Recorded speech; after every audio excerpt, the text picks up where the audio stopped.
Shurtuu warquu birruu. Shurtuu warquu birruu. Godina Shawaa Bahaa. Godina Shawaa Bahaati. Shurtuu warquu birruuti. Adaraa waaqayyoo namni sagalee koo kana dhageessan na biraan darbina nageenya faraara kiristoosiiniif haa baay'atu. Sheer koppering lik post naa godhaa dadhabeen jira. Wayinii mataan na dadhabee jira. Shurtuu warquu birruu mucaan suuraa ishee asirratti argitan kun dhalattuu godina Shawaa Bahaati. Adaraa keessan erga biyyarraa baatee sagalee ishii maatiin dhagaanii waggaa geessetti. Ijoollee qabdi. Dubaayii keessatti. Erga maatiin sagalee ishii dhabanii waggaa geessetti. Macarrashaa sagalee ishii maal jettee madaamin koo biiroo nageessuuf jetti dubbatti. Ergasii asii as buute achi buute ishii jiraatte duute ishii namni beeku hin jiru. Biiroo keessas teessee silkiin horkaa dhabame.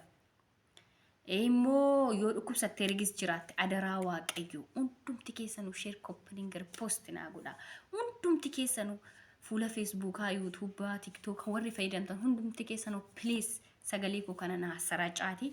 Mucaan kun bakka jirtu maatii ishiitti akka dubbattu ilmoo qabdi adaraa waaqayyoo. Maqaan ishii Shurtuu warquu birruu. Maqaan ishii Shurtuu warquu birruu. Godina Shawaa Bahaa. Godina Shawaa Bahaa ganda Abbuu Seeraa.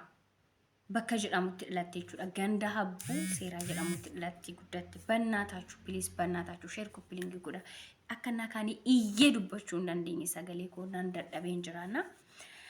Please bannaataችሁ namni obboleettii qabdu biyya ombaa keessa jirtu ilmoo keenya gannee baane hundi keenya ilmoo ishii gattee biyyarraa baatee waggaa guutumaatiin sagaleen dhageenye. Kanaafuu biiroo keessatti illee affanamtee yoo jiraatte yookiin bilbilli irraa fudhatamee maatii ishii dubbisuu hin dandeenye adaraa waaqayyoo sheer koppiliingii godhaati. Nu barbaachisa nu affalaalagaa. Shurtuu warquu birruu jedhamti dhalattuu Shawaa Bahaati. Adaraa keessan sheer koppiliingii godhaati. Obboleettiin keenya kun asin jiraa jettu lubbuudhaan yoo jiraatte dubbattee maatii ishiitiif ilmoo ishee dubbistu please adaraa isinirra kaa'eega. Adaraan irra kaa'ame immoo isinitti dabarseera. Ripost naa godhaa maqaa waaqayyootiin. Ripost naa godhaa.